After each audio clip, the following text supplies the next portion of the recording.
Good morning. Good morning, ladies and gentlemen. The clock says 9 o'clock, and we are about to begin. And you remember the principle, we love you, but we leave you if you're not on time. That's how we encourage people to be on time for the buses and tours in Israel. Thank you all for coming back. I'm glad to see that there is interest in what I'm sharing with you. And I can tell from the questions and the conversations that I have between sessions and after the sessions that there was a lot of interest. That's a good sign. That's a good sign because the worst that can happen is, we don't care. So people do want to know the facts. They do want to know that what they think is based on facts and not on narratives. So thank you for coming. And we'll make some progress today. Yesterday, we dedicated almost the whole 2 hours about the British mandate. We spoke about the world giving the Jews the right to build a homeland and appointing Britain to execute the plan. We said that Great Britain's plan was never to really support the Jewish homeland, but to look after British interests, which means to protect the Suez Canal and to try to get closer to the Arabs, hoping to have them as allies for the Second World War. And that's changed the whole meaning of the mandate and the whole Jewish dream to have a state, independent state in Palestine. We also spoke about the first conflict between two people in the land, the local Muslims, that Britain created for them an organization to equal somehow the Zionist organization. And from that point, two people fight for the land. The other people are not called Palestinians, not yet. They are called Arabs and Syrians. They are not a certain nationality. They are part of the greater Arab world. And in that title, they start engaging vis-a-vis the Jews in the land. We also spoke about the creation of the Middle East and how European politicians try to copy-paste what they did in Europe to try to give every ethnic group self-determination by creating countries and nations against the will of the locals, which is basically the main problem that we are facing until this very day. As I mentioned a couple of times, the Muslim agenda is not to be divided to nations. If you divide them, you are making them weaker.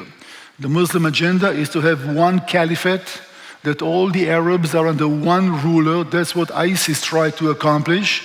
And Abu Bakr al-Baghdadi, the ruler, was called the Caliph. So that will be the goal of the Arab Muslims, by the way. When the head of Islam is not an Arab, his title will be a sultan.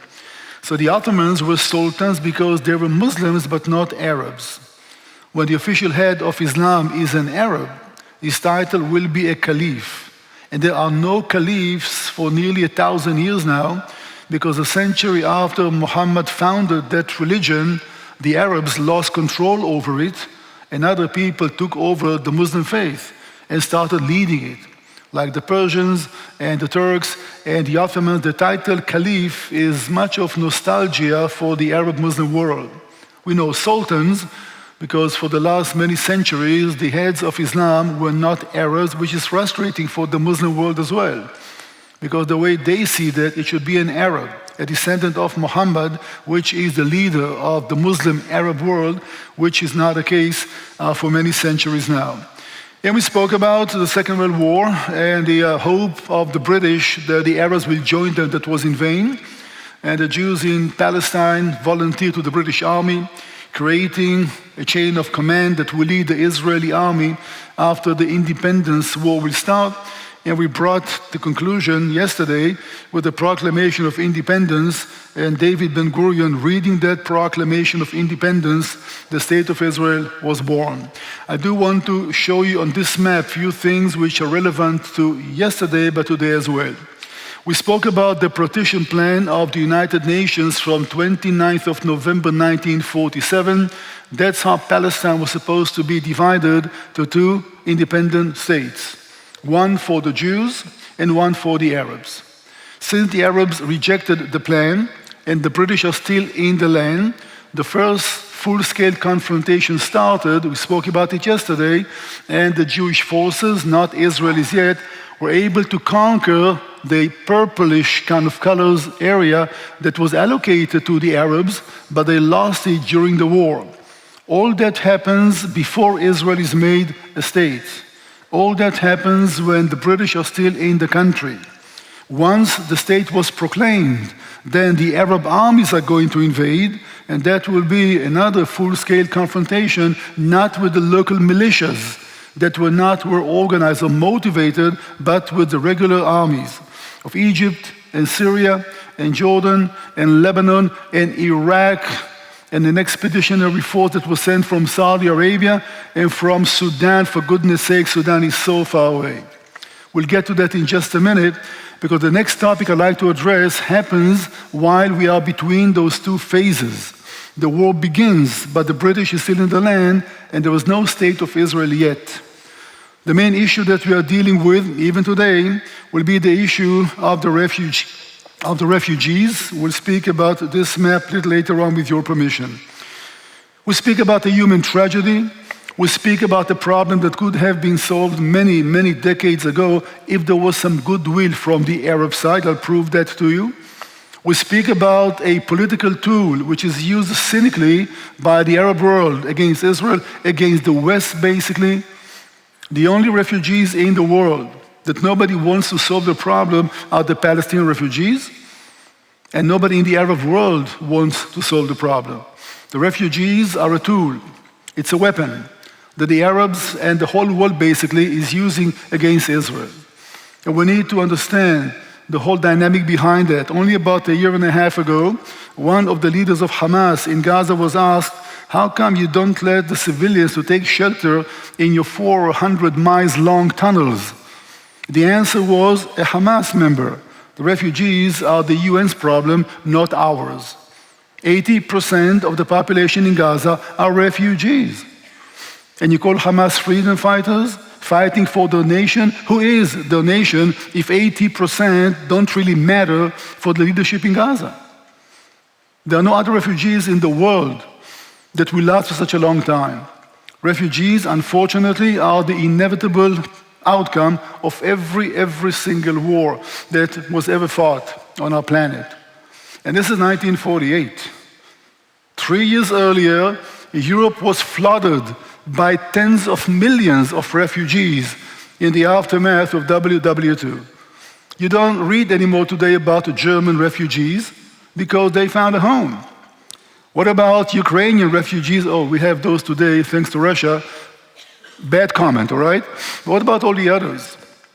The world is committed by a lot of agreements, a lot of documents to accommodate refugees and to try to do the best to give them citizenship, to give them life.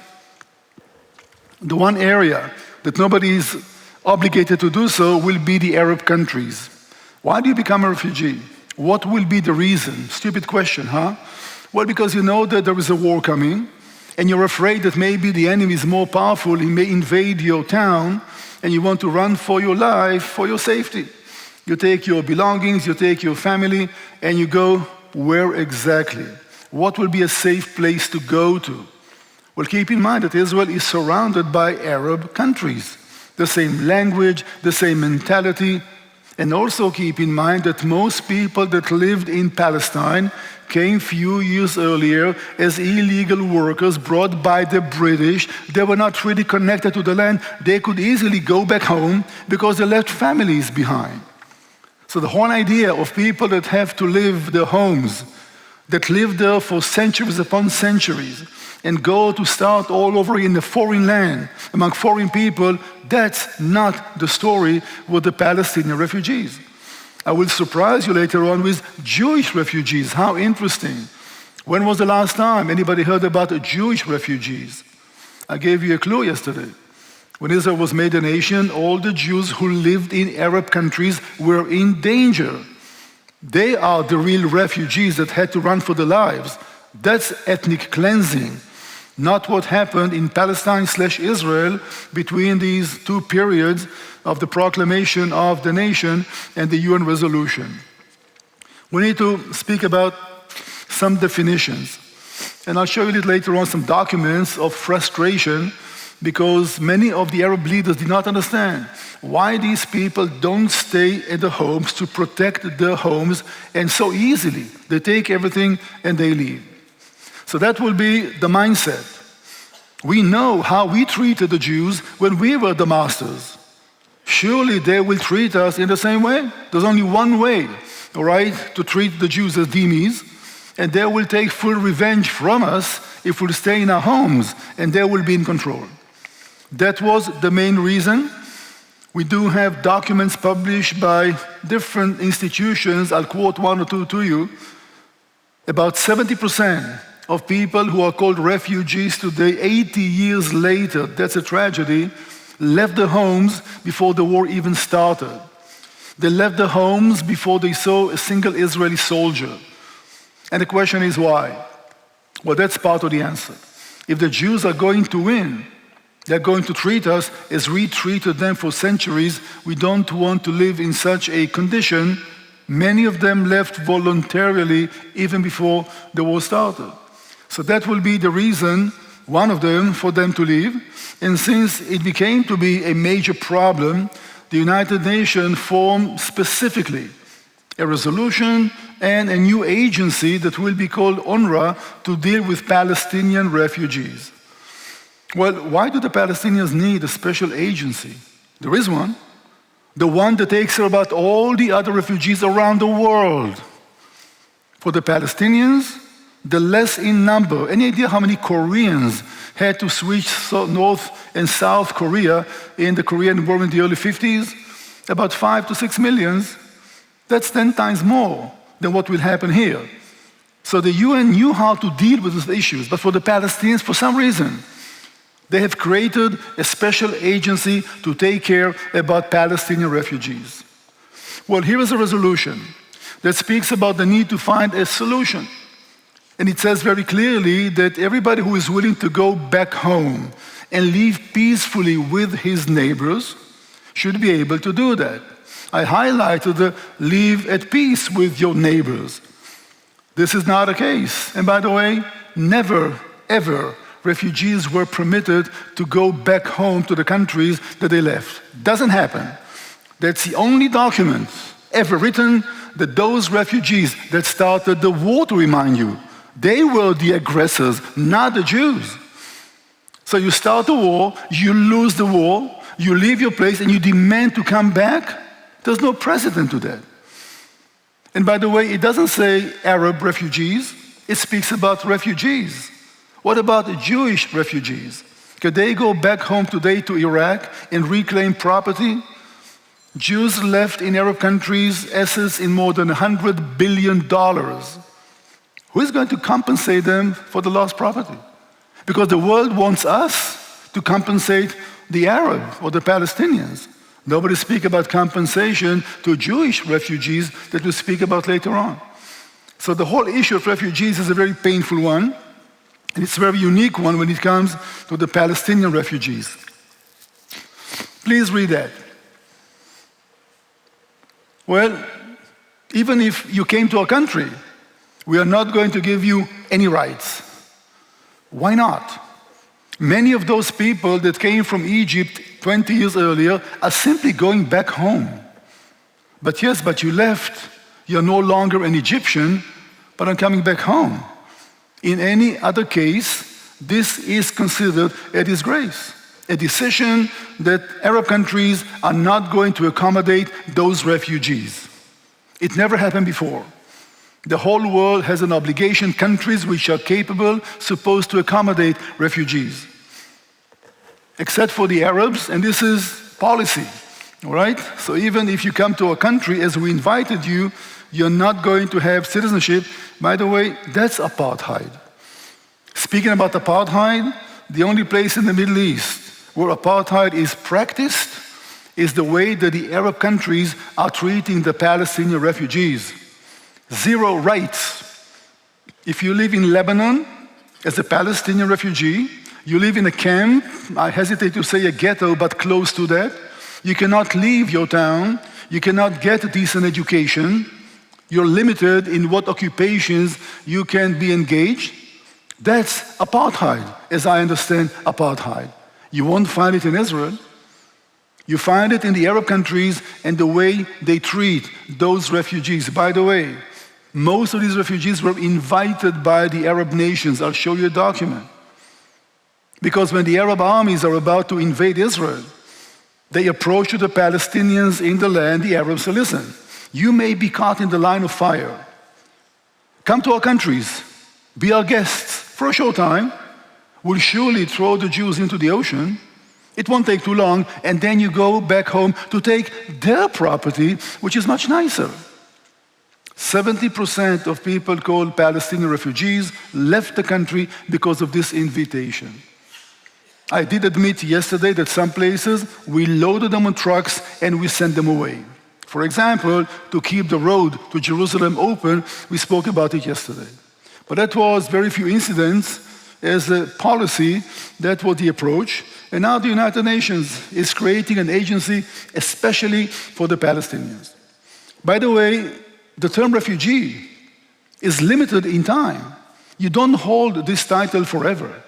You only hold the title until you find yourself a new home and you get a new citizenship and you are considered to be the citizen of a new country. That citizenship will cancel immediately your refugee status. Oh no, there's one exception among the Palestinians. You can inherit your position as refugee to 5 generations.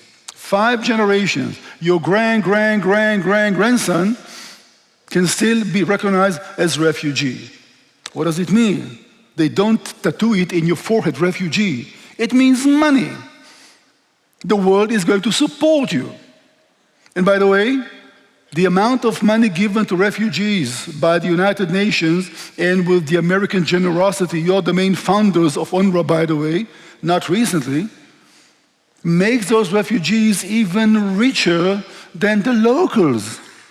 A refugee in Gaza is much better off than a local Gazan who is not a refugee. So why not try to get the right card and become a refugee? I'll live much easier. I don't have to work. I'll get a bag of flour and a bag of rice and 2 quarts of oil every week from the world generosity. I'm not paying for that. It will be much better for me to be a refugee than to try to make a living in Gaza or in Lebanon or in Syria. So why bother? And even more than that, the locals that understood that the refugees are much better off are doing whatever possible to add the names to the list. And keep in mind, all those refugees, 5, 6, 7 million today, are considered the indigenous people of the land. All of them are considered Palestinians. If you have that little plastic card, some of you know the name Gigi Hadad and Bella Hadad, top models. They still have this little card. They're refugees. The father, a very prominent businessman, a multi-billionaire. He's a refugee. If he wants to, he can go to the offices in Gaza and collect every week a sack of flour, a sack of rice, and oil, and whatever they need to survive. So the refugee problem is not really a problem. It is made a problem as a political tool, and it's a tragedy. People live in this condition for a long time, but this condition was much better than the locals.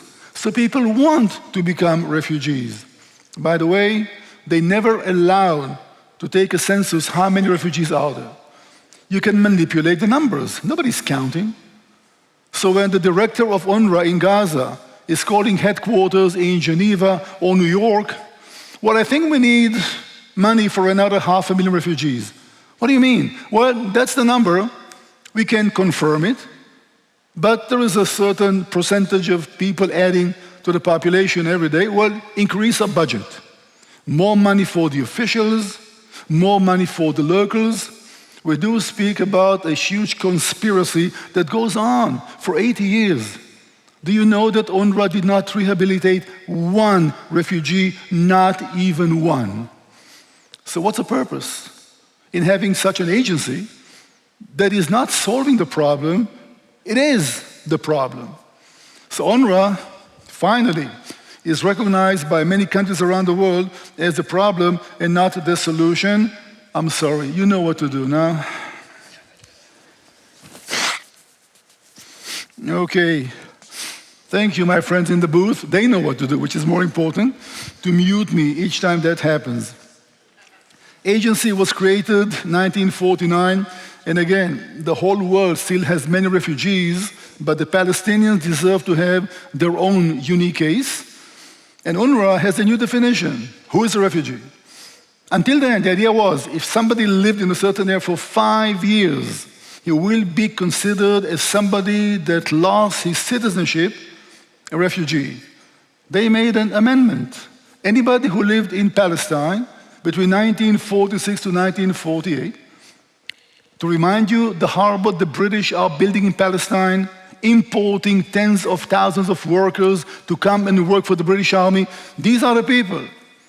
Now they're recognized as Palestinians, as refugees, as part of the indigenous people of the land. You understand how the numbers are working? The refugees were reporting birth cases. They don't report deaths. Nobody's going to check. So you come and say, well, you know what? Congratulate me. I have a new son. I need a ratio now not for 5 people, but for 6 people. Can I see the birth certificate? Oh yes, there it is. He will not tell you that his grandfather died 2 years ago and he's still collecting the same amount. You understand this stupid game that we are playing, which is basically human tragedy. These people live in terrible conditions, but they are better off than the area around them. So suddenly, people desire to become. Who would like to be a refugee, for goodness sake? Well, in this case, with the support of the whole world, the Palestinians. So until this very day, this issue is used always, very cynically, one has to say, as a tool against Israel. And you see some of the information there. I do want to show you some of the, let's say, evidences of what the director of UNRWA used to say about the refugees. We spoke about losing citizenship that will qualify one. They never were citizens of mandatory Palestine. They came as workers for a limited time. So you won't qualify to be a refugee because you didn't lose any citizenship that you had. You kept your Egyptian one. You went to Palestine to work. You can go back home to Egypt. You still are a citizen, but you will make much more money if you proclaim yourself as a refugee, and you will live better off than going back to Egypt. And it's amazing to see those documents that they keep telling you, and they give you all this information, those officials, how people become refugees. But here is the truth, and the whole truth, and nothing but the truth. And this is a very prominent man who says that. We created a problem, admits the Prime Minister of Syria. We encouraged them to leave their countries because the mighty Syrian army is coming. We invited them into our country. We lost the war. We made of them a nation of beggars, a nation of refugees. That's what happened. 70% of refugees left the country because of this invitation made by the president of Egypt and by the president, or it was a king back then, by the president of Syria. Come. And people came. Basically, they went back home. So why do you call them refugees? But that's how the problem was created, which is important to note. This is a pro-Arab institution in Beirut that publishes the numbers, all right? And they will not take the Israeli side. It's based on the evidences they were collected. That's the figure. We can add maybe 10% to that, to be honest with you. So these are the refugees, and it's not just the refugees. Each one of them is also considered to be a genuine Palestinian. Most of them are not. They simply got the card.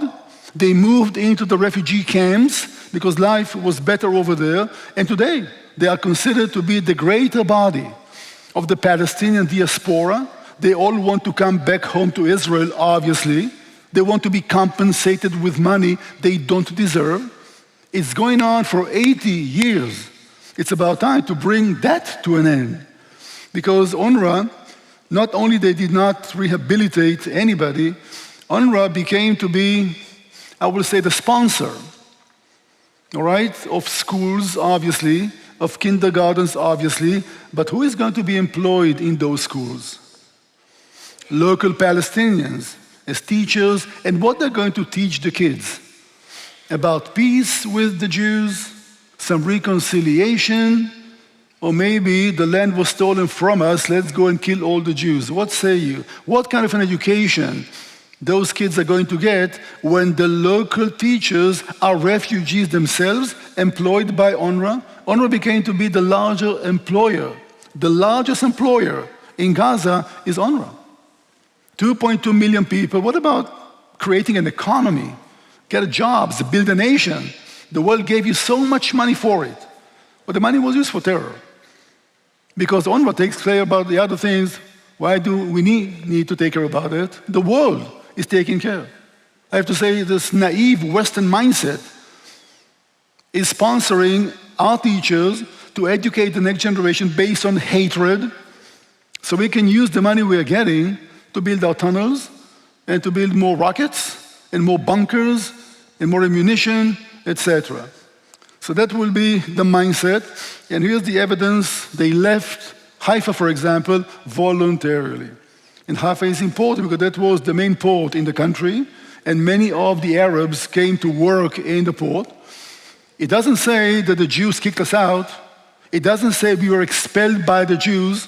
We left because we didn't want to live in a dhimmi country, fearing that we'll be treated by the Jews as we treated them in the Arab countries. And it's not the only case that it actually happened.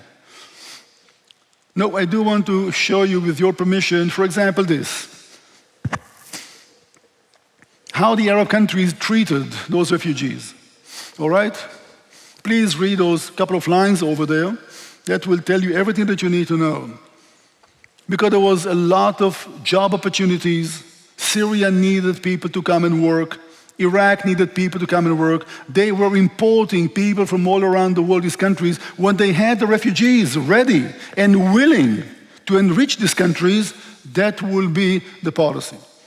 We are not helping them in any way. We want the refugees to focus all of their anger and frustration to destroy the Jewish state. So we have to be honest by saying that the refugee issue is an unfortunate, misfortunate outcome of every war, but it could have been solved. Nobody wanted to solve the refugee problem. Because today, many people will say, you know what? Why are you so surprised about the Palestinian violence? They are oppressed, they are poor, the Jews took from them everything, they have the right to resist. I can understand that sentiment if it was the truth. It's just not the truth. These people had so many chances to make a life for themselves, and not to be so bitter and so vengeful. So we speak about cynically using those sentiments of the Palestinian refugees. Please read the words of Ralph Galloway, director of UNRWA.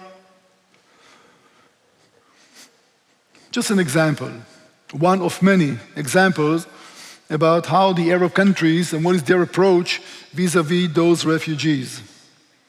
So once again, we speak about a painful issue, a human issue, a real tragedy that could have been solved many decades ago. There was not enough goodwill, especially from the Arab countries and from the refugees as well. I'll show you something in just a minute, if I have it here. But before we get there, I'm sorry that I give you some homework to read, etc., but you read the quotes, you read the words of the people who witnessed the situation and wrote their documents, and that should give you an idea at least about what was going on. All right, this will be the last one, maybe, we'll see. Listen, the information is out there. Lots of documents, lots of information, and these are not Jewish documents, these are not biased, we speak about people that lived the era, witnessed, created all these problems that we have today. And if you look hard enough, some of them will be honest to say, well, yes, it's our problem. And then you hear their frustration. We don't know who these people are.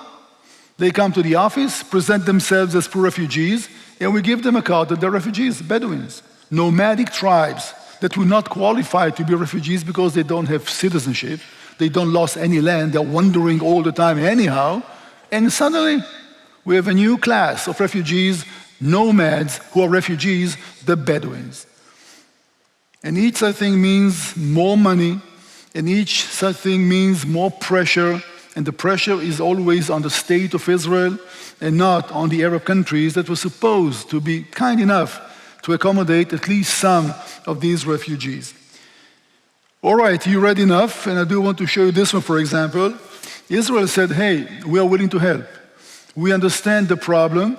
We are willing to let some people to come back to Israel to reunite their families. Maybe only the dad and 3 sons escaped and the mom was left behind. For this humanitarian issue, we'll give permission to reunite families. Only 4,000. Because if you dare to tell your friends, hey, I'm going to take Israel's offer, most likely you end with the bullet in your head. And one reason why we didn't make any progress was that every negotiation with the state of Israel about rehabilitation, you recognize the state of Israel because you need to deal with it. Out of the question. So you're not willing to talk to Israel because you don't recognize them. You want to solve the problem somehow without speaking to the people that may help solving the problem. And if any refugee wants to do that, his life is in danger. So once again, for the last time, promise to speak about this importance of the refugees. Meanwhile, the Arab countries are getting together, and the Arab armies are about to invade the state of Israel. But after the British mandate came to an end, the borders were open, and the Jewish state was able to buy as many weapons as possible, and Europe was flooded with weapons after the Second World War, buying ships. People started coming in. Holocaust survivors made their way to Israel to participate in the War of Independence. They could not speak any Hebrew. They came down from the boat, not even knowing whether sent to the battlefield, sent to the front, without any documents, because Israel was attacked by 7 Arab armies.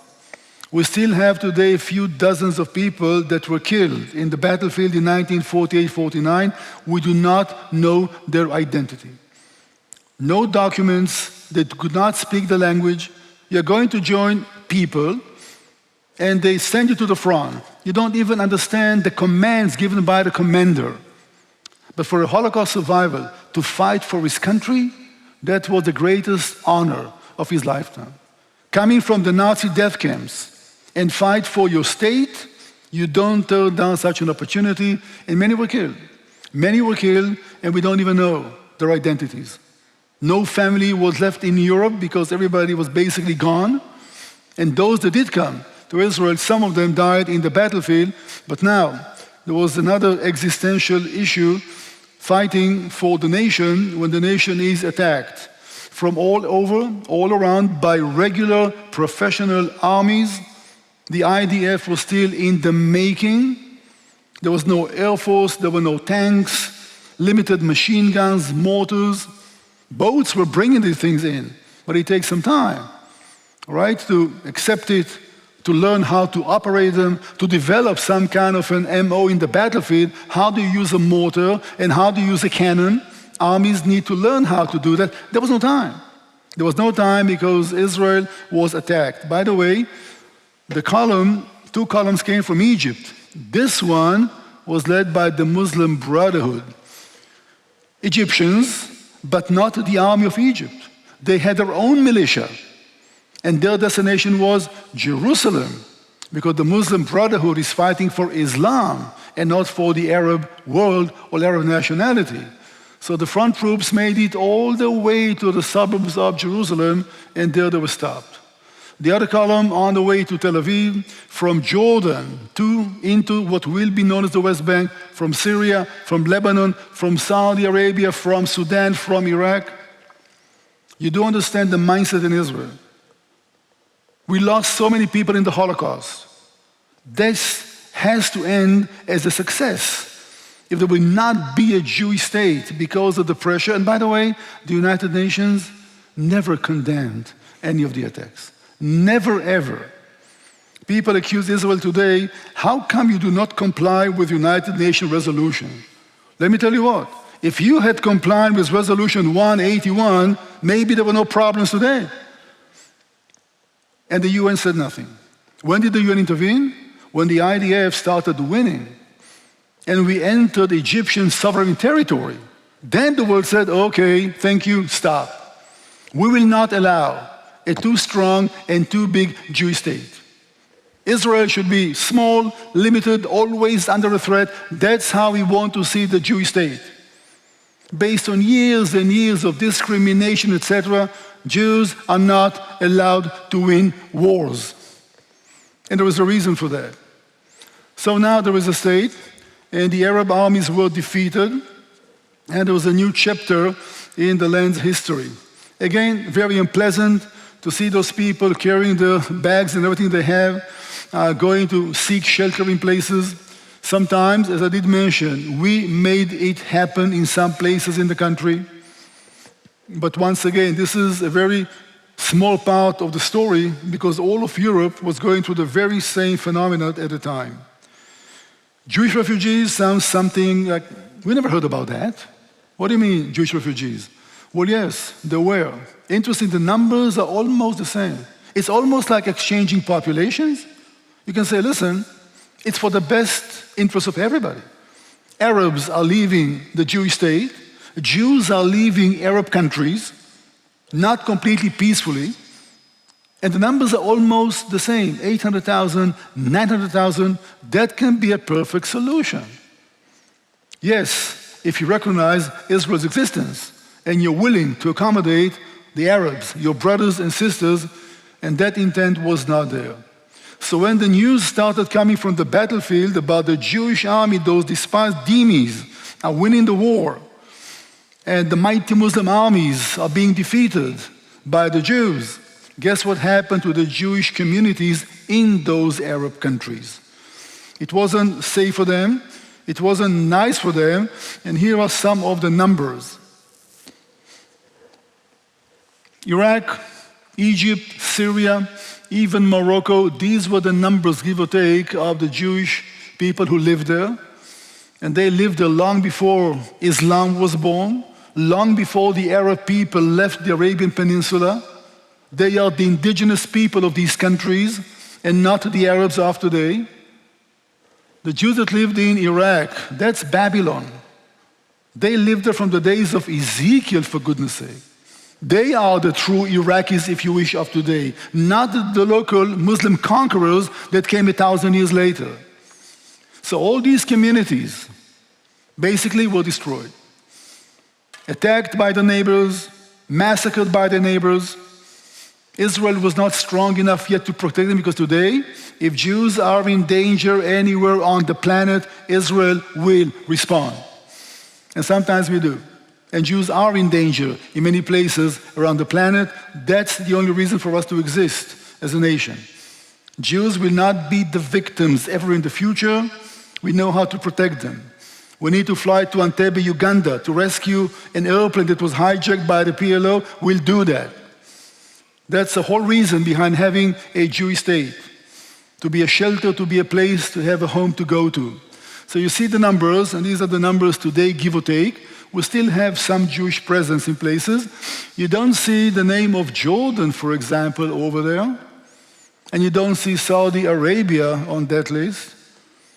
Because Jordan and Saudi Arabia, by the constitution of these two countries, are Judenrein, Jewish-free. Jews are not permitted to reside in Jordan or Saudi Arabia. Is that racism or what? It's in the constitution. Nobody is attacking them for that. We accommodate, we have in Israel 2 million Arabs, Palestinians, friends. We live together, we work together. But in Jordan, Jews are not permitted to reside. And not in Saudi Arabia. Why? Because this is the core, the heartland of Islam. Mecca and Medina in Saudi Arabia. Jordan, because the king is from the line of Muhammad, the Hashemites. The existence of Jews in these countries will defile Islam. Interesting, huh? A few years ago, we got a little closer to Saudi Arabia. There were some possibilities that maybe they will join the Abraham Accord. Still may happen, by the way, may happen after the thing in Gaza will be over. And Israel said, you know what, can we use your airspace? So our commercial aviation that flies to India, Thailand, wouldn't have to go north through Russia in friendly airspaces and make the journey twice as long as necessary. The answer was the very existence of Jewish planes in Saudi airspace will desecrate the Muslim holy sites. Henry Kissinger, remember? He wanted to visit as the Secretary of State of America, Saudi Arabia. It had to be a special permission given to a Jewish man to come and visit Saudi Arabia. These are the neighbors that we are dealing with, all right? These are the people that we try to reason. We try to find some common ground for the best interest of everybody. It's not really working, at least not so far. Well, that was indeed a blessing. I'll be quick to admit that most of the Jews who fled from Arab countries, not most, about half of them, prefer to go to America, prefer to go to Canada, Australia. But most came to Israel, and they're Israelis. So nobody calls them refugees anymore. Israel made a law in 1950, the law of return. The minute a Jewish person lands at the airport, he's a citizen, if he wants to. There's no process and no procedure, it's automatic. It's becoming complicated because the question is, who is considered Jewish? All right? And there's no easy answer, by the way. The Jewish tradition says if your mother was a Jewish, you are considered Jewish for the sake of rabbinical procedure. To get married in a Jewish way, to be buried, to be circumcised, happy, happy, joy, joy in a Jewish way, etc. If your mother was. So when Israel made this law of return, the Jews can return to Israel and become citizens, not enough people came. So Israel made an exception. If your grandmother was Jewish, but your mother was not, for the sake of citizenship, we'll take you in. That will enlarge the numbers. The problem is there was no separation of state and religion in Israel. So the country operates by the rabbinical law that only if your mother was Jewish. So you're Jewish enough to be a citizen by the law, but no rabbi will marry you because he will only marry people that their mother was Jewish. Confused? Oh, we all are. It leads to so much confusion. But we need to understand that part of the story maybe as well. Jews from Yemen, Jews from any other country are now coming to Israel to enrich the land. They are indeed the big blessing. That will be the estimate of the property that the Jewish people left behind. And Israel is preparing a lawsuit as we speak, because when we'll talk peace to all the other countries, this is property that belongs to the Jewish nation, and we want to be compensated. Just like the world compensated the Palestinian refugees, all right? Nobody thought about compensating the Jewish refugees. We want to be treated equally. Otherwise, that's the essence of anti-Semitism. And you single out the Jews for any reason whatsoever, and you measure them by a different set of standards, that's the definition of anti-Semitism. If one deserves compensation, so is the other. So it's an issue that we are dealing with vis-a-vis the Arab countries about property and about how much of it. And by the way, never in world history refugees were compensated. When Germans fled from Poland and all the others, nobody asked them, oh, just a minute now, do we owe you some money? The property you left behind, can we compensate you for? Doesn't happen. The only place that people speak about compensation of refugees is the Palestinians. And again, I wish I could be a little more inobjective here. Well, let's bring that to conclusion, and we covered almost everything basically. And you do see the assets estimated, and that was already given to the Palestinians, which is about 4 times more than they deserve if you just go by the dry numbers. Again, it's a human issue. It may not be fair to go just by the dry data, but there's another way to measure and to try to, how do you call it, apples to apples or oranges to oranges? Okay. On the other hand, we speak about the property that Jews left behind, which was much more in amount, in money, so we'll have to find some kind of a formula when the time comes to try to make it fair, all right, and somehow to please everybody, although the solution was on the table. You Palestinian refugees, go and take Jewish property. It will be much nicer than the one that you left behind. And that will solve the problem. The Jews will not be compensated. all right? But we're not even there because you're dealing with the state of Israel, that's recognition. We won't even consider to do that. Let me have like a little kind of exercise with you, speaking about land, okay? The Jews stole our land. Well, let's do a short exercise in calculus, okay? Well, we speak about 7 million square kilometers. Forgive me, I have no idea miles and I don't know acres. I'm using the metric system. Why won't you all move to the metric system finally to make life a lot easier? All right, 7 million, 58 million people live there. That means that every individual has 0.12 square kilometer. All right, are you still with me? Just a simple formula. Well, we speak about 856,000 Jewish people that lived in our countries. Some own land or deserve to own land like anybody else. Which means that if you take the 0.12, 856 times, all right, that will end with 102,000 square kilometer of Jewish-owned land in the Middle East. Okay? Are you still with me? Here's the punchline. Israel, that's our size. Which means we can conquer another 80,000 square kilometers. Aren't you happy? All of Sinai and parts of Jordan, just to be fair. So who stole land from whom in the Middle Eastern story? Who had more land that was taken from him? The Arabs, the Jews, that's just mathematics over there, okay? Doesn't mean anything. It's even ridiculous. But you do understand that at least it's an argument.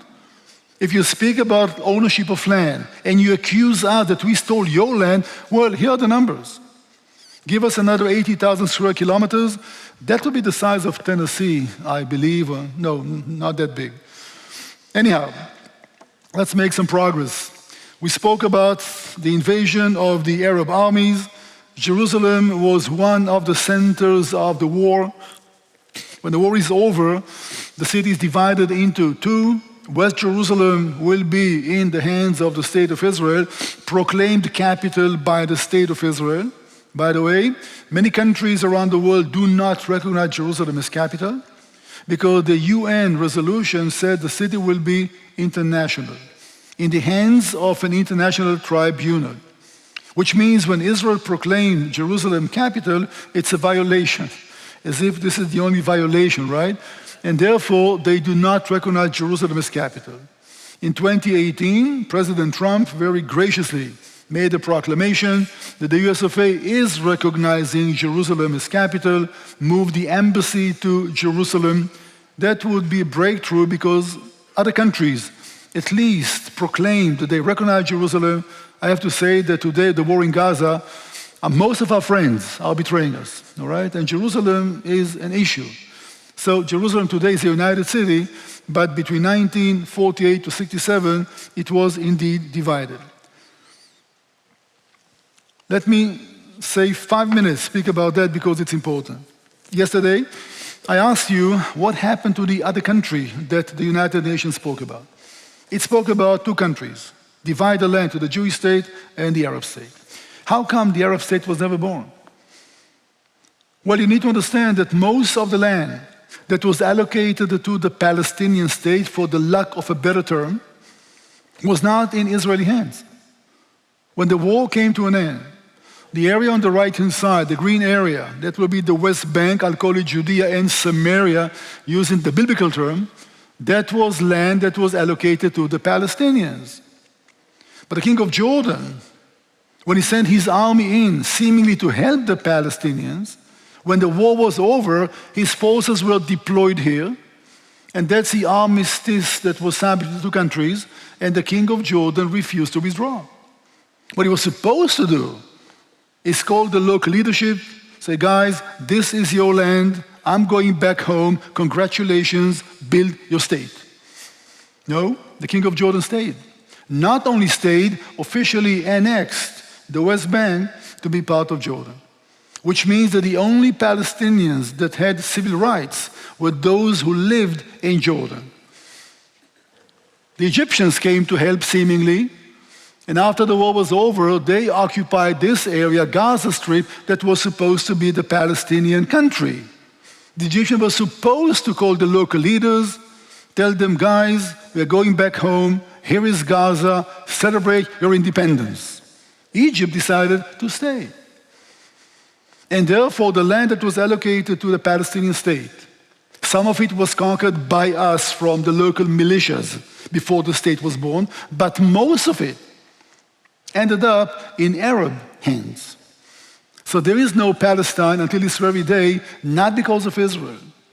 Had King Abdullah pulled out his forces and the Egyptians evacuated the Gaza area, there would be a Palestinian state since 1948. That's a two-state solution. Everybody wants to, it was offered already. We could have been there 80 years ago almost. What a waste of resources and lives and blood. They want today to accomplish what was theirs already 78 years ago. So folks, it's important, because if you don't know your history, and I would ask you, how come there is no Palestine? Your answer will be you, the Jews, conquered their land in 1948, and that's why Palestine was never born. No, it's a mistake. It's a big mistake. The Arab countries took the land, stole it, robbed it. I'm not being biased. That's history. So the Palestine that was supposed to be established, how they will be connected, that's a theoretical question because it never happened. Most of the land was in the hands of the Arabs, not in the hands of the Jews. If the king of Jordan and the Egyptian will say, here, the land is yours, we're going back home, maybe the conflict today would be on a totally different level. There would still be a conflict, but not to the same extent as what we are witnessing today. I think it's time to, it's about time. So please be back at 10 o'clock and we'll speak about the 6-day war in about 20 minutes. Thank you so much, and we'll start at 10 o'clock. Okay. When the projector is in my eyes, I know it's time to begin. And I hope that you're still there because I can't see a thing. So the lights are too. All right, ladies and gentlemen, we are making progress indeed. Just so that you would know, the plan for tomorrow is I'll have the first session that will go chronologically, tell you the story. But I do want to leave the last session to be very focused and to speak about the war in Gaza. All right? So we'll dedicate the second session tomorrow about a detailed explanation. I will repeat some of the information that you heard from me already. I hope that you don't mind, because I don't know how much you could retain anyhow. So some of it, but it will be focused more on the story of Gaza than it will be just this general topic of Israel, Arabs, Palestinians. And we'll bring that to conclusion tomorrow morning, and that will be the last topic that I'm going to share with you. Well, thank you for coming back, and let's carry on. Well, as we said, there is no Palestine.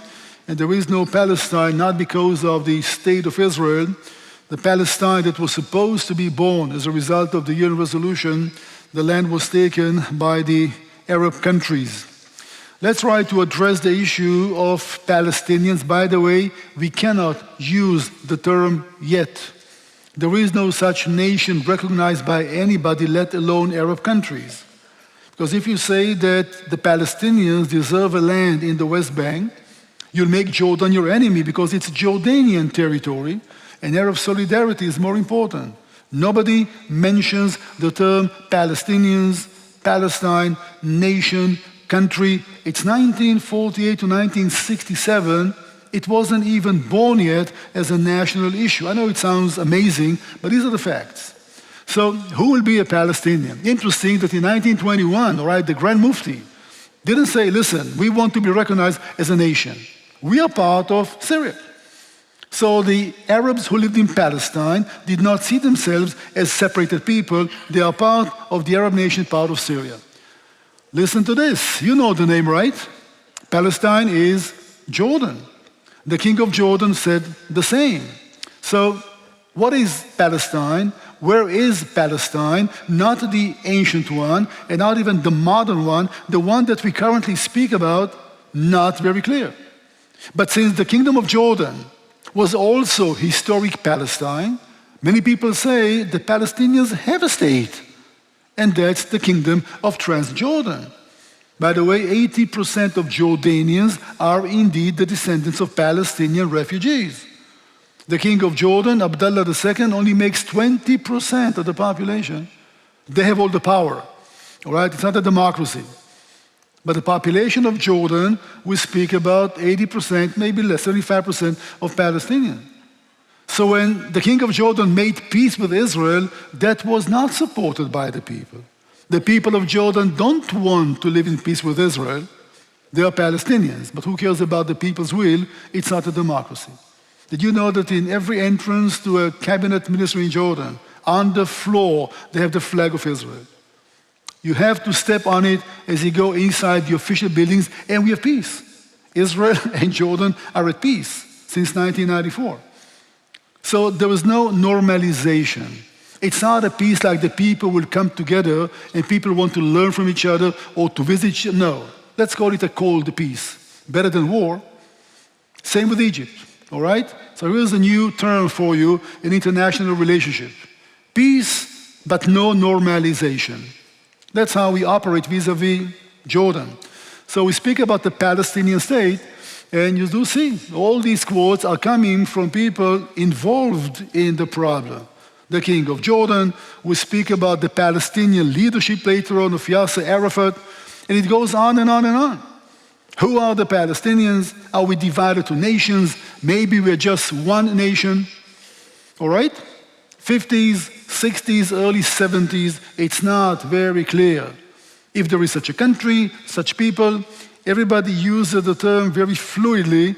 It will only come to be as a key factor in the late 70s. These are the words of a Palestinian, right? One of the most prominent leaders of the P.L.O. Make sense? All right? That's hearing from the horse's mouth, as they say, right? Well, in 1977, a very prominent Palestinian official admits there was no such thing as Palestinian people. We've invented it. It served a purpose. But again, I can kind of mock them and I can prove to you there are no Palestinians. Well, if 5 million people call themselves Palestinians as a people, who am I to tell them that they are not? All right? So to totally ignore that existence is not going to help in any way. We have to understand there is a group of people that see themselves as a nation. It's a given situation. Let's see how can we try to solve the issue, because it's not going to go back. They're not going to give up this identity. We are dealing with something that we need to face. But to tell everybody that this issue is hundreds of years old, and these are the indigenous people of the land, the Palestinians, incorrect. Incorrect big time. So we have that admission from the Palestinians themselves. We were just created as people for a purpose against Israel. So this is to try to answer the tricky question, who are the Palestinians? Who is called a Palestinian? Well, not very clear. Between 1948 to 1967, not much happened on the Israeli-Palestinian conflict because the Palestinians were basically crushed. You cannot speak in Jordan about your national right as a Palestinian. If you try, you'll be killed. Same in Egypt. If you dare to tell the Egyptians, hey, we are people and we deserve our country, most likely you end up with a bullet in your head. I know it's hard to understand that. We speak about Arab dictatorships, and that's how they deal with business. You do not negotiate, you do not make your claim. Don't you dare to speak about a nationality that we occupied and crushed. We won't tolerate that. So nobody speaks about Palestinians. But the Jordanians and the Egyptians have a plan. We can use the bitterness of these people. We're not giving them any rights, any education, any jobs. We'll give them weapons. We'll use them as militias to carry on the struggle against Israel. It makes even sense. These people lost their homes. All they want is to go back home peacefully and take the land. So we do have Palestinians, but only as militias armed to their teeth, supported by Jordan and by Egypt for almost 19 years. It will be a daily routine. It will take time to Israel to build our borders and to fortify them, to build the fences and plant the minefields. In the first years, it was all open. And therefore, people could come, sneak at night, and see maybe we'll have something behind that we can rescue. Maybe they won't notice that we came back and we can start living again in Israel, etc. That would be the case. But to be focused on the Israeli-Palestinian story, nothing happens basically, but among the Palestinians, few things do happen after all, and we'll see some progress made on their side. In the mid-50s, a young student, Egyptian-born, by the name of Yasser Arafat, is founding a small cell in the Cairo University, and it calls it, "We are the Palestinian people, and we have a national plan. We want to rebuild Palestine. We want to build or found Palestine. In Egypt, that will not be tolerated." So before the Egyptians catch the man, he flees to Kuwait, a little more liberal, and the whole story of the Palestinian Liberation Organization starts in Kuwait. Because until then, the old leadership of the Palestinian people, and I'm using that for a lack of a better term, were the wealthy bankers and the wealthy landlords, the first people to flee from the country when the war started, leaving all the others behind without any leadership, without finances, without resources. This was the old Palestinian world, so to speak. It's all gone. A young generation, very ambitious, highly motivated, full of hatred to the Egyptians and Jordanians, not that much to Israel. They knew why they don't have a land. They are forming a group. And this group will focus on politics, on the nation. It will not be called a Muslim group anymore. It will be called the Palestine Liberation Organization, P.L.O. By the way, Hamas is called the Muslim Jihadist Organization. That's a different story. So they basically focus not on Islam that had failed us time after time after time. They speak about a nationality. The first time that anybody speaks about the Palestinian nation will be that generation of refugees, basically, that understand the Arab world had betrayed us. Because of them, we don't have a state. At least they have some sense of guilt, and they will help us to take the first step, to build an organization, to fight for our nation. It's the same interest of the Arab countries as well. But they will have to recognize that we are the owners of the land, so to speak, and not Jordan and not Egypt. So we speak about something completely new. In 1964 in East Jerusalem, the Arab League gets together to make it more formal. And now we have a group. Arafat founded a group called Fatah, and they found the P.L.O. in East Jerusalem, 1964. Ahmed Shukeri will be the leader. Arafat will come in next. A new chapter, a new story. Now it's clearly two people fighting for the land, the Palestinians on one side, focus on the nation, and the Jewish state which exists and thrives and prospers, etc. And by the way, in the Israeli side, we totally ignored what happened.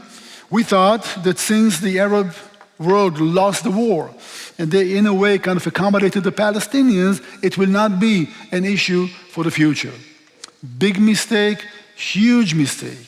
Because even after conquering land or liberating Judea and Samaria in 1967, we did not fully realize that those people, Palestinians, that their hopes were crushed by Jordan, have an opportunity. We freed them. We give them a chance to be a nation once again.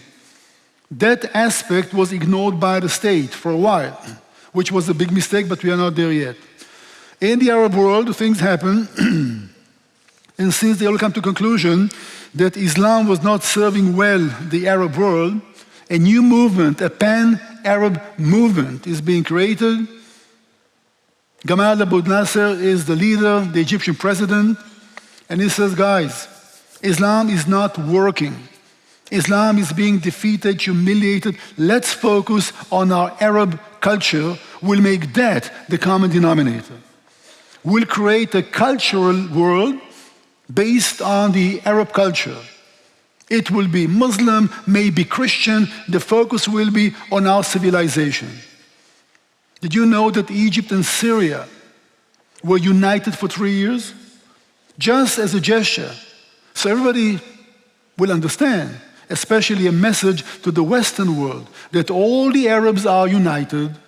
For 3 years, Syria willingly gave up on its independence to become part of Egypt, 1958 to 1961. It didn't help for too long, but there was a new spirit now. We're going to fight for the Arab civilization and not for any nation and not for our religion. The man was very charismatic, very handsome, a great leader. Everybody followed. What was the only obstacle to accomplish the Arab goal?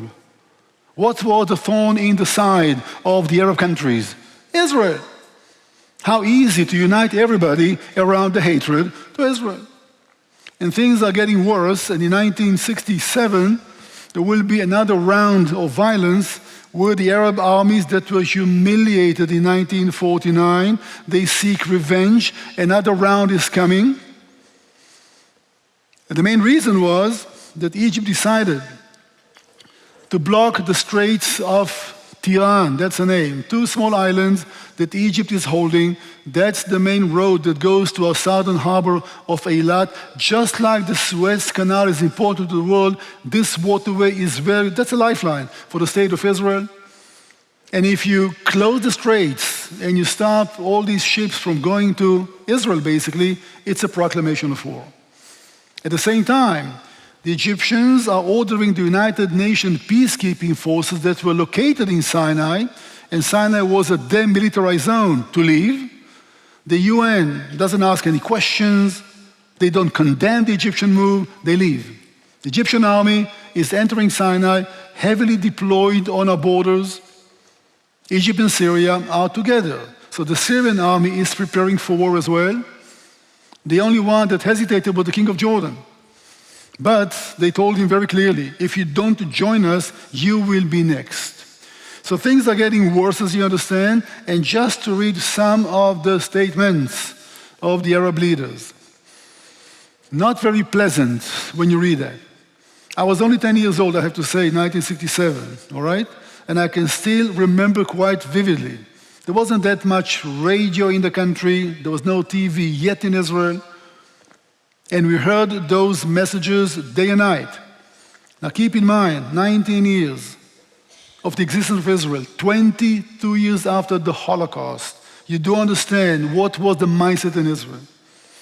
To make things even worse, sometimes there are all kind of historical mistakes that can change basically everything. Our Prime Minister, Levi Eshkol, addressed the nation on radio. And he gave his message. And later on, we understood that when his secretary handed the pages for him to read, he made a mistake in the order of the pages. So Mr. Eshkol is reading a statement, and then he turns the page, and the next sentence doesn't make any sense. So he's looking for the right page. What we hear on radio is Mr. Eshkol, oy vey, do you understand the panic that went through the whole country? The Prime Minister is melting down. What is going on? Once again, people spoke about another Holocaust. I have family in Romania that were asking, leave the country and come to take shelter in Romania from all places. That would be the mindset. It's very hard today to understand. But that was the atmosphere in Israel back then, and you do understand that people were panicking. Everybody except for the army knew that we are stronger, we can overcome this. And in that mood, Israel went to war against the Egyptian army and the Jordanian army and the Syrian army and many other expeditionary forces as far as Morocco and Sudan and Iraq, etc. It was an amazing victory. The Six-Day War was a brilliant victory. I have to say that within 45 minutes, the Egyptian Air Force was crushed mostly on the ground. You cannot win a war in modern warfare if you don't control the skies. Same happened to Jordan and to Syria. In 6 days, Israel was able to completely devastate these armies. Fortunately, only 6 days. If it would last longer, the world would intervene and they will stop us. It simply happened too fast for the UN even to have one gathering to make one proclamation, not even one. So little Israel, that was under a siege by the Arab countries, tripled its territory almost overnight. That was the country until 1967, and here's the new country. I only have one recollection from the Six-Day War. Can I share it with you? Give me a second, it's a kind of a funny story. I was in a bomb shelter. Dad was in the army, and only the mothers are around, and all the kids are together. We had a blast. I mean, nobody will tell us what to do. In a bomb shelter, every now and then, siren. And then the radio was open, and somebody said something on radio. June 7th, 1967 was a Wednesday. And there was a trumpet blow, and many of the mothers are in tears.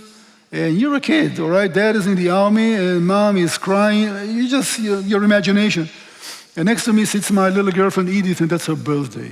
And she's all excited about the gifts for the birthday. And her mother runs in. Edith, I have a great birthday present for you. What, Mom? Jerusalem. They just said that we liberated Jerusalem. And the chief rabbi blew the shofar on Temple Mount. Edith started crying, Mom, you promised me a Barbie doll for my birthday. I don't want Jerusalem at the birthday present. That's my only recollection from 1967 as a kid. But you see that, and you understand this amazing victory. In 6 days, Israel tripled its territory. That was another message to the Arab armies. I do want to show you a short video of the liberation of Jerusalem by the Israeli paratrooper, the 55th Airborne Brigade. It's in Hebrew, so I hope that you don't mind to listen to some Hebrew. Or maybe we can actually lower the volume. That may help as well.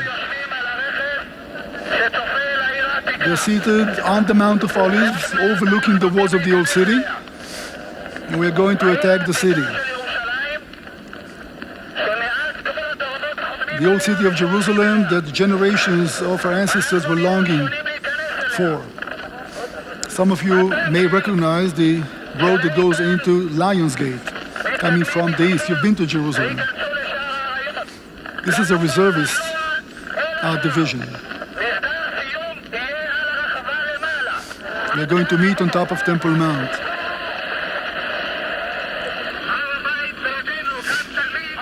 That's on top of Temple Mount. And everybody's looking for the Western Wall. Jews could not visit the Western Wall since 1948 because it ended up in the Jordanian side of the city. And then the reporter says, I'm not a religious man, but I'm going downstairs to the Western Wall. And this is the highlight of my life. Western Wall. Some of you have been there. Today there was a big plaza with hundreds of thousands of people that could fit. It was a very narrow road, only 30 feet wide. That's the chief rabbi praying for the liberation of the Western Wall and Jerusalem. For us Israelis, it's almost like Iwo Jima, I believe, for many Americans, and you know what I'm talking about. A very moving clip, as you understand. Singing the national anthem and raising the Israeli flag. By the way, they took it down immediately, not to upset too much the Muslims on top of Temple Mount. Well, this is the one I want to show you. I hope that you enjoyed it. I cannot take any credit for it. I was only 10 years old, but thank you. Well, a new situation. They will not say that, but I will.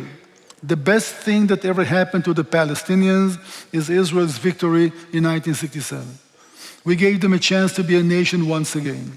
If you dare to speak about statehood in Jordan, you won't last for too long. If you dare to speak about your rights in Israel, it's a democracy, that's how the system works. By all means, don't be violent, but speak up about your demands and rights, etc. Because if the West Bank and Gaza would remain until this very day in the hands of Jordan and Egypt, nobody will ever speak about Palestinians. They will not allow that. All right? And by the way, during the war, another wave of refugees fled because we took the West Bank, and many people fled from the West Bank, crossing the River Jordan into the Kingdom of Jordan. There was another refugee issue, and guess what? UNRWA was most happy to take care about them as well. So you're adding to the problem, not solving it. Because a refugee rehabilitation has to have an expiration date. You can keep that position for 5 years, 6 years, not for eternity. But that's the case with the Palestinian refugees. Our mistake was that we simply did not pay enough attention to the possibility that maybe these people will demand some national rights once again, and we may have to deal with something that will, in a way, we're not prepared for, which indeed happened. Because for many of the Israelis, people of my generation, to liberate Judea and Samaria is not to occupy a foreign land, it's to go back home. This is the heartland of biblical Israel, Judea and Samaria. So many people thought we should not negotiate this land. God promised that to the Jewish people. We are finally back. We're not going to discuss a Palestinian entity in this area. But the majority of Israelis, I have to say, even back then, wasn't the opinion that the land should be on the negotiation table if it will lead to peace. The formula is land for peace and not land for violence, as it basically happened later on. So we still had a very naive approach how to understand and how to operate vis-a-vis the Palestinians, and let's call them Palestinians. Between 1967 to 82, quite a lot of things happened, but one of the highlights was that the strongest Arab army and the leaders of the Arab world, Egypt, is willing to make peace with Israel. We'll get to that in a few minutes. I will not speak about the Yom Kippur War. It's not that relevant to the Israeli-Palestinian story, but some of the events we are going to cover in the aftermath of the Six-Day War. Mr. Levi Eshkol, Prime Minister, makes a statement in the Knesset, in the Parliament, the 19th of June, and says very clearly, Israel is willing to pull out from all the land that we conquered/liberated in the war, except for East Jerusalem, and give it back to the Arab countries for peace, which means Sinai to Egypt, West Bank to Jordan, Golan Heights to Syria. The Palestinians are not even mentioned because they are not a player, not yet. Never in the future, Israel would be that generous. All right, we are going to give up everything except for East Jerusalem for peace. The answer was given by the Arab League that convened in the city of Khartoum in Sudan. And they issued this document, which is known by the title, the Three Nays. No peace, no recognition, no reconciliation. What was taken through war will be retaken through war and rivers of blood. So even if you wanted to try to find a peaceful solution and to negotiate land for peace, there were no partners. Nobody on the other side was willing to consider that. You were humiliated once in 1948. You tried to revenge, humiliated once again in 1956. I didn't even mention that. The third round, 1967. Abba Eban, who was our ambassador to the United Nations, said, this is the most awkward situation ever. The victors are offering peace to the defeaters, and those who defeat want the victors in absolute surrender. That did not happen before. But that's the case, all right? You are generous, you won the war, you don't want to go after Muslim Arab territory and to conquer. You're willing to leave everything and go back to your tiny little country for peace. That was the offer, and that was the response. On the Palestinian side, a few things happen because they do understand the chance that they have. And the United Nations is always making their resolutions. Resolution 242 says very clearly that we speak about the right of all the countries in the area to live in peace. Sounds a little stupid, huh? That's obvious. I mean, every country has the right to live in peace. Like people say, Israel has the right to protect itself. Well, thank you. A mouse has a right to protect itself. That's not enough. Because if you have the right to protect, that means defense. You don't win wars by defense. You win wars by offense, all right? So you can defend yourself. Thank you. Just don't cross the border to the other side because then you're the aggressor. I'm being sarcastic for obvious reasons. Israel will withdraw from territories. I did mention to you yesterday that every United Nations document is translated to a few languages. The English version says from territories. The French version said from the territories. There was a difference. So the Arab world is going by the French version, all the territories. Israel says, okay, we are willing to give us some territories, but we need to have some strategic assets, keep in our hand, and still comply with this resolution. So just a misunderstanding, one word, okay, that changes the whole meaning of 242, basically, and there was no mention of Palestinians in it. Palestinians are not a country, but they do speak about a solution for the refugees. Which refugees? The Jewish ones? Oh, God forbid, thank you. The Palestinian refugees, and again, could have been solved a long time ago. And please pay attention that the word Palestinians is not even mentioned. They are not recognized by the world, let alone Arab countries yet, as a nation with rights to any kind of land in the area. Let's speak about occupied territories or liberated territories.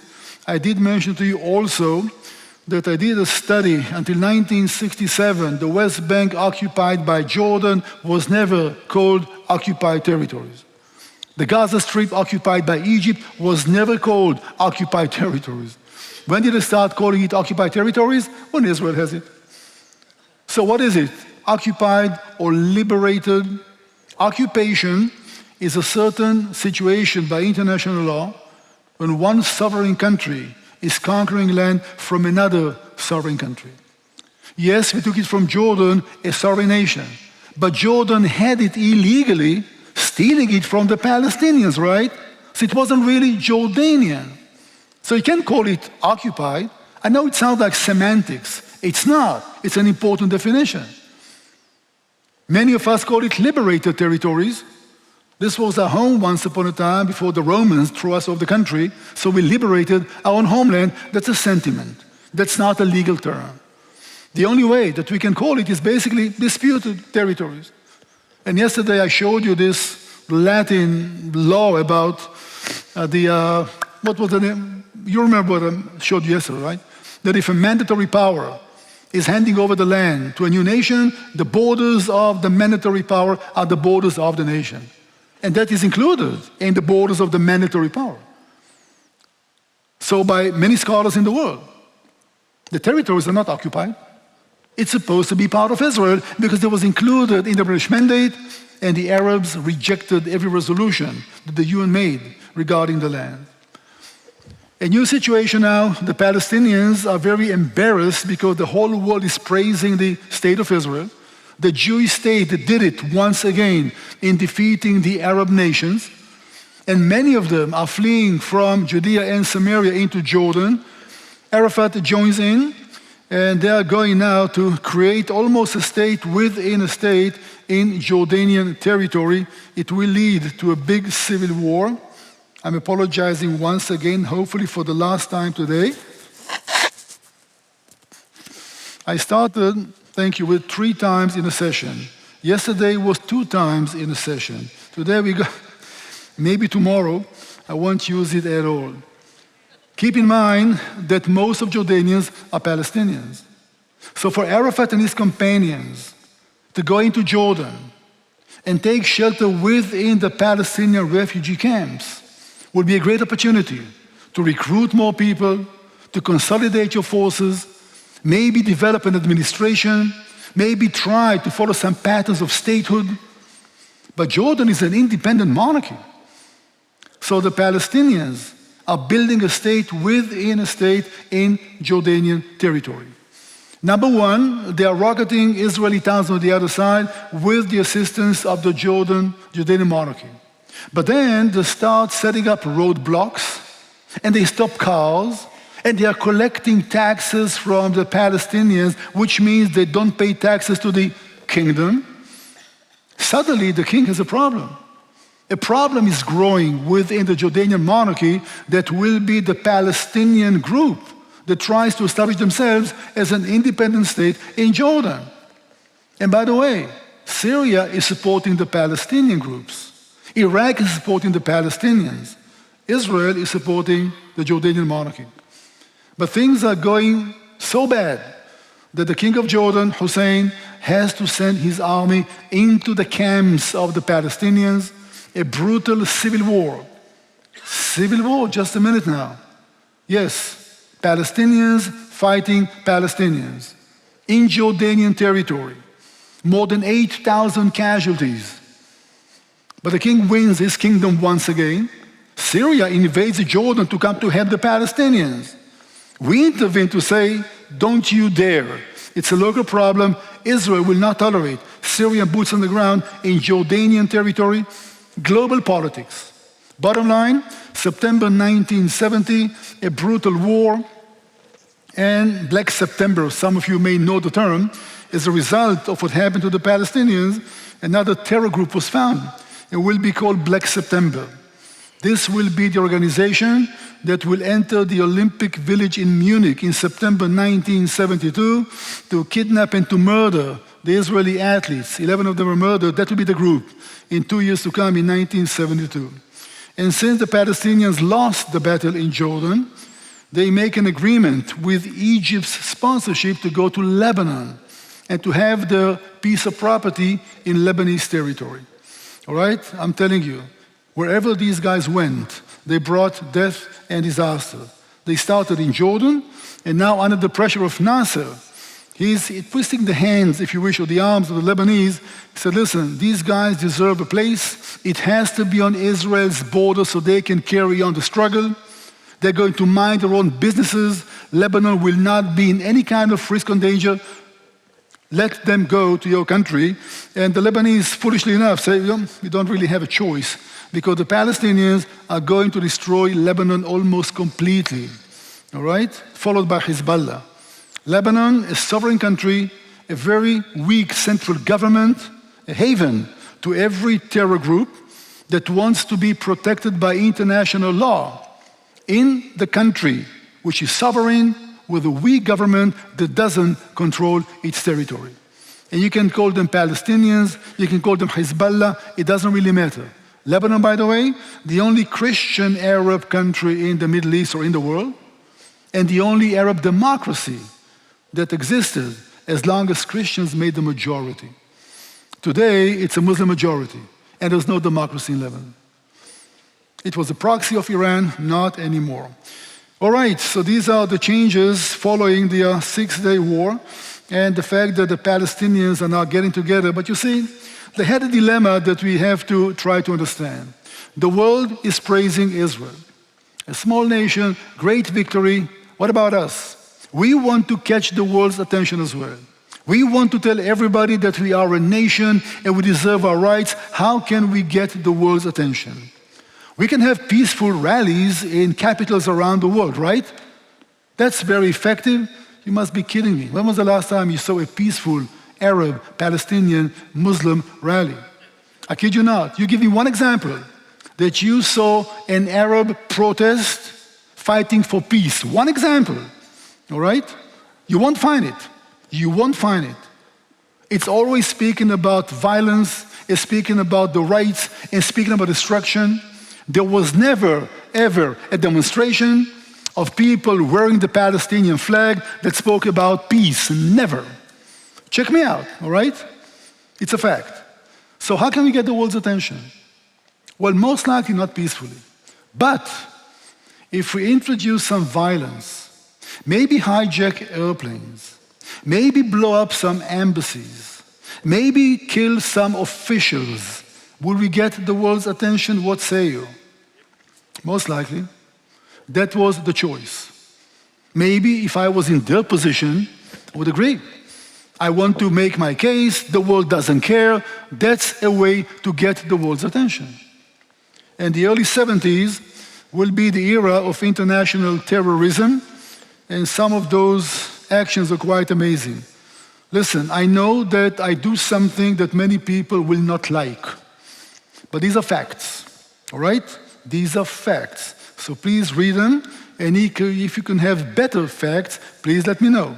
I'll be here tomorrow. I'll be more than happy to correct my facts. That's the big contribution, all right? And not being cynical. So the world is about to experience a whole new phenomena of international terrorism, and I'm going to run this one through and take a sidetrack for just a minute. We'll go back to that a little later on. Israel is engaged now in a new national project, and that will be building Israeli communities in the occupied territories. The world called those settlements. Many people think that this is the main obstacle for peace because we build those communities by stealing Palestinian land or stealing Palestinian land. And therefore we never give up, and Israel doesn't really want peace. So the settlements are being used, once again, as a tool against Israel, and we need to clarify some of that story and that situation. 10 years after the war, for 10 years under the Labor government, Israel refused to give Israelis permission to build communities in the Jordanian territory or in Gaza. The hope was that we still can work a land for peace formula deal. If we build our communities, it's going to be a lot more difficult. So for 10 years, Israel is offering. True, we started building in Jerusalem, which was in the West Bank area, but there was no large-scale communities building. In 1977, after elections, the Likud party, the Conservative Party, was elected, and they had a different philosophy. A Jewish individual should have the right to live anywhere in the ancient homeland as long as you're not violating the property rights of the locals. Now, from the whole of the West Bank, 94% was state land. 6% was privately owned land. And since Jordan was not the legal owner, and nobody was, if you want to build a community on public land, that should not be a problem, unless you make it a problem, all right, politically. So from 1977, that became to be policy. And Israel built more than 100 such communities. I used to live in one for 30 years, just outside Jerusalem. And the world is using the term settlers in a very derogatory way. Because the term settlement for the American mindset, I guess, is a bunch of tents on a mountaintop. Not in this case. We'll speak about well-established communities. They have schools and clinics and banks and shopping centers. And about 500,000 Israelis live in these communities, including East Jerusalem. That will be the settlement story. Again, I know the map is kind of complicated, but you do see some of the main settlements, so to speak. That will be the area of Jerusalem. By the way, all the Jewish settlements, all right, cover about 3%. That's it, from the whole area of the West Bank. Okay? So even for future purposes, switching territories, removing settlements, that should not be an obstacle for peace. Because in other cases, Israel knew too well how to destroy our own communities for peace, like in Sinai and other places. Public land, we mentioned that. Israel did not annex Judea and Samaria. Judea and Samaria are under military law, not part of the state of Israel. We did not annex Gaza either, all right? We did annex East Jerusalem. Just that spot, legally, by Israeli law, it's part of Israel. The rest of it is not. And therefore, it's still open for negotiations about the future of that land. So these settlements should not be a problem because we pulled out from Sinai and gave it to the Egyptians while destroying all of our communities and all the farmland and greenhouses for peace. We destroyed our communities and we evacuated our people when Israel made peace with Egypt. We pulled out from Gaza. We'll speak about it tomorrow. 2005. No Israelis in Gaza. We destroyed in the process 21 communities, evacuating 8,000 people, including graveyards, because we knew how they're going to treat Jewish graves, and we were right. So Israel knows very well how to destroy our own communities and how to pull up from land for peace. And the world says, your plan is to occupy, conquer everything. No, so far we are the only ones to give up. We gave Sinai back, we gave Gaza to the Palestinians. But the facts are not important, as you understand. The world has an opinion. So for future opportunities, if people say, listen, because of the settlements, there will never be peace because you don't really want to give the land back, oh, we did. We know how to do it all too well. So if you do know that with the Palestinians it will be indeed peace, we'll be more than happy to dismantle our communities, to withdraw to the 67 border under one condition: we have peaceful neighbors. If not, we are not going to give up this land because it's too risky to take. Meanwhile, the Palestinians are in southern Lebanon, remember? They were sent there under Egyptian pressure. The Lebanese government had to accommodate them. They promised not to be engaged in any Lebanese issues. How naive was Lebanon? They're going to learn the hard way. So now the Palestinians are building what they will call Fatah land, or the land of the Fatah or P.L.O., the southern part of Lebanon, on the Israeli border. There was no point to have such an autonomy away from the border. The whole purpose was, we want to be as close to Israel as possible so we can fire rockets and we can cross and take hostages. That was the plan. And the acts of terror start almost immediately as the Palestinians are using those bases over there to plan their international terror and to start attacking Jewish assets. Just a list of some of the random attacks that we are going under from the Lebanese side when the P.L.O. is using Lebanon as a base, as headquarters, and they also plan their international, let's say, terror organization. I'm going to skip this one, so please forgive me if there's no time to read. Some of you may remember, wasn't that long ago, the IRA, the Japanese Red Army, the Baader-Meinhof gang, the Italian Red Brigades, and the P.L.O. We speak about the whole movement of international terrorism, and for the Palestinians, they have a clear enemy, Israel representing the West. As always, we are the little Satan, you are the big Satan. Geographically, we are closer, so it's more tempting to attack Israeli assets and not Americans, except for embassies in some places. You see the gentleman in the center, Kozo Okamoto, a Japanese, got on an airplane in Athens, a briefcase with an AK-47. Nobody asked him even to open it because there was no need. The world was a more peaceful place. You saw the slide that the Palestinians invented, all right, all this kind of terror. Indeed, they did. Landing at the airport in Ben Gurion, opened the briefcase, sprayed the terminal with fire, killing 47 people. At the same time, attacking embassies, hijacking airplanes to Jordan, the Olympic Games in Munich. They definitely get the world's attention. To such an extent that Arafat is invited to address the United Nations. And this will be quite unprecedented. This was the only time, all right, that somebody that at least part of the world calls a terrorist is invited by the world to address the UN. 1974, there was a kind of an incident before he enters the hall. He carries a side gun, and security says you cannot carry the gun with you. And he says, nevertheless, I'm not going to address the people unless I carry a gun.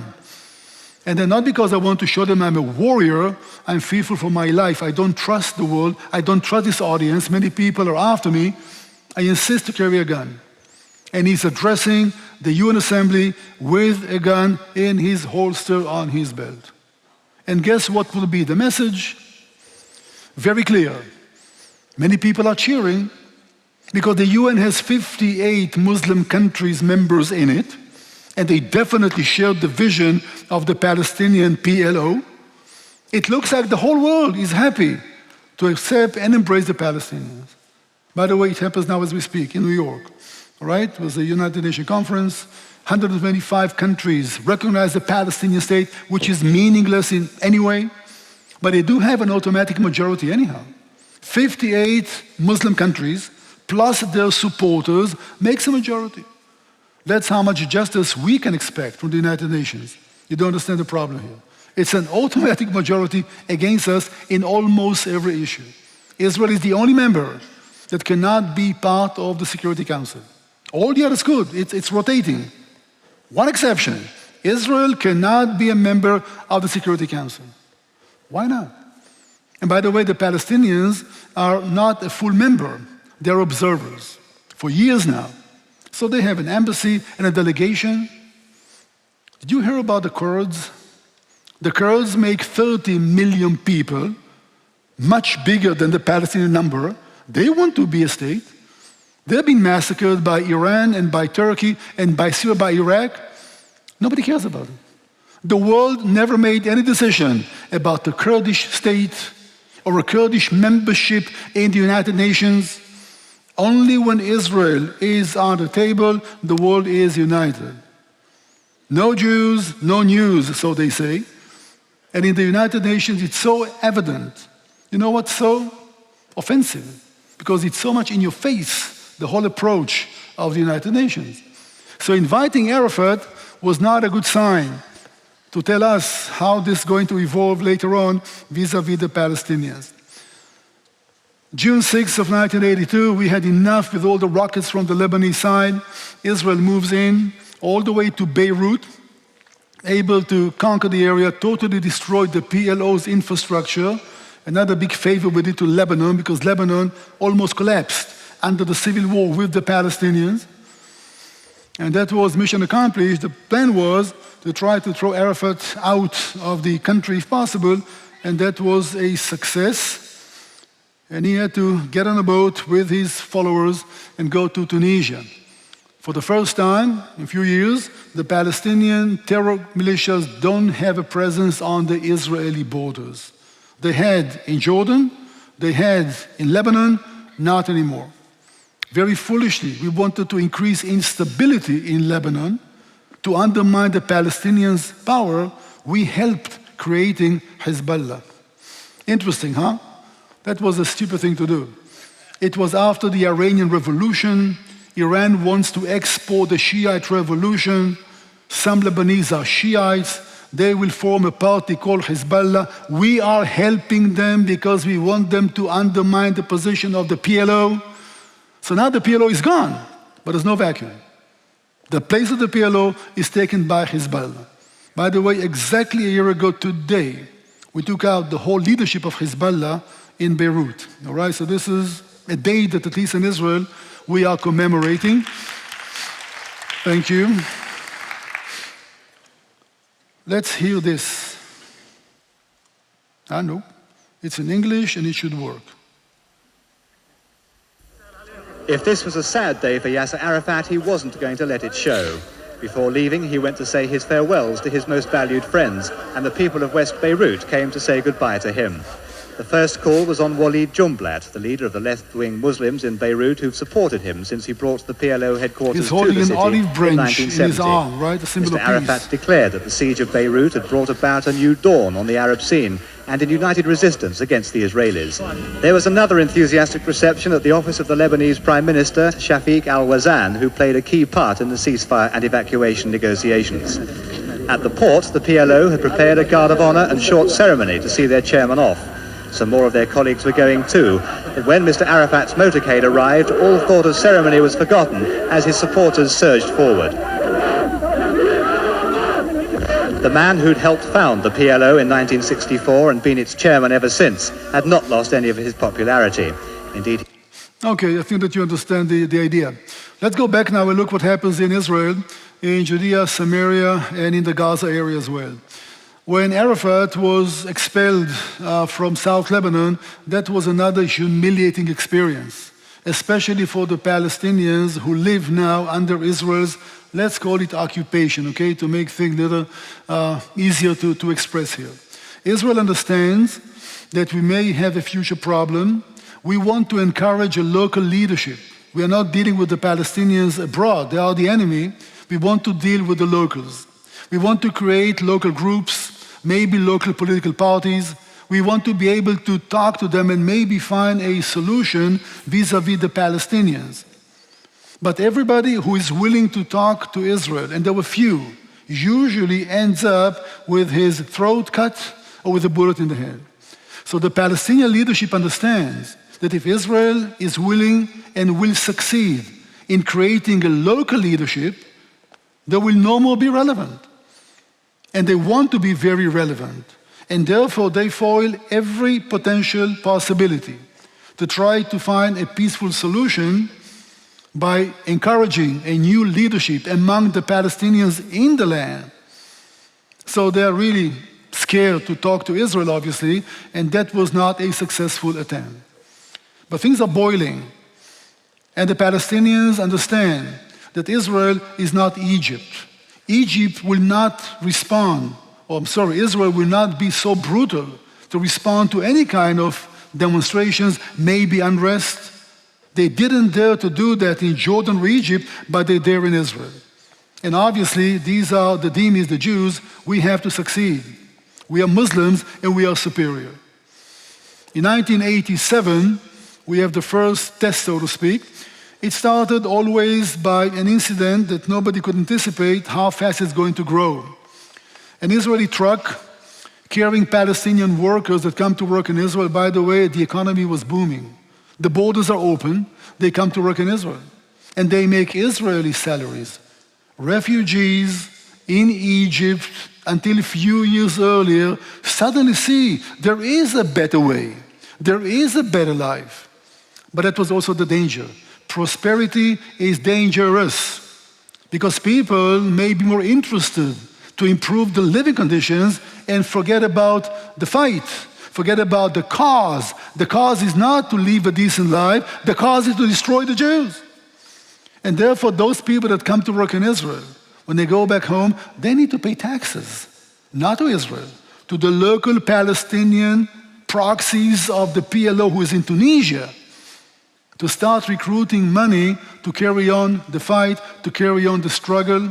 And all that happens under our noses, and we do not understand what's cooking. People come to Israel, people work, life looks much better.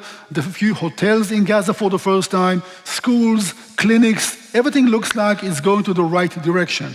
Not understanding that the hatred to the Jewish state is the main issue, the main objective, and not to live a more decent way of life. And by sheer chance, an Israeli truck is carrying back home to the Gaza area workers. There was a car accident and 3 people are killed. And in a very short time, a rumor spreads in Gaza. It was intentional, and the beginning of the Palestinian genocide by the Jews begins. Within hours, everybody's out in the streets. It will be called the Intifada. Intifada means an uprising. And for the first time, the Palestinians that from 1967 are under Israeli control are going out to the streets, and this will be the first full-scale confrontation. I have to be honest with you, we were not only taken by surprise, we didn't know how to respond. All right, armies not supposed to control civilians. The police does that in most cases. But we had the IDF deployed in the Gaza area. And a soldier does what a soldier is trained to do. You are in danger, you open fire. Police is better trained. You do have different kind of weapons. They do not kill, they can deter, tear gas, etc. The army doesn't have that equipment. That's police MO and not military one. And sure enough, you see a mob of 500 kids running at your direction with Molotov cocktails and with rocks. You open fire. And that was the beginning of it. The more casualties, the more uprising, the more bitterness. The first Intifada was a wake-up call predominantly to the Israeli civilians, to the state of Israel, not that much to the Palestinians. We understood we are facing a moral issue. We speak about people, they want their rights. We cannot ignore it totally. We have to find a way. We have to find a way, maybe some negotiations, in order to bring that to some kind of a solution. But who will represent the masses in Gaza and Judea and Samaria? They don't have leadership. It was massacred by the P.L.O. in Tunisia. Who represents the Palestinians? Well, I hate to admit, there is one group called the P.L.O. They will represent the Palestinian people. Let's call them back from Tunisia. Let's try to make a deal. Otherwise, we have no one to talk to because nobody represents the Palestinian people. And we refuse to talk to the imams. We refuse to talk to the clergy or to the religious leaders. It's not about religion. So we thought naively, it's about politics and nationalities. Let's call the one group that we believe represents the Palestinians, the P.L.O. Israel is making an offer to Arafat, and basically we say, sir, we're going to make you the leader of a nation that will be called Palestinian. We invented the Palestinian national identity and the future Palestinian state if it ever will materialize. So we extend an invitation and negotiations begin between the State of Israel, the P.L.O, that will lead later on to the foundation of the Palestinian autonomy, that will lead later on to a civil war, the victory of Hamas, and will lead later on to October 7th of 2023. I do want to bring that to conclusion here on time. Tomorrow we are going to go chronologically all the way to the disengagement in 2005. And the last session, as I said, will be focused on October 7th, what led to it, and how things look like in Gaza today. Thank you, and we start at 9 o'clock, as I understand, tomorrow morning. Thank you.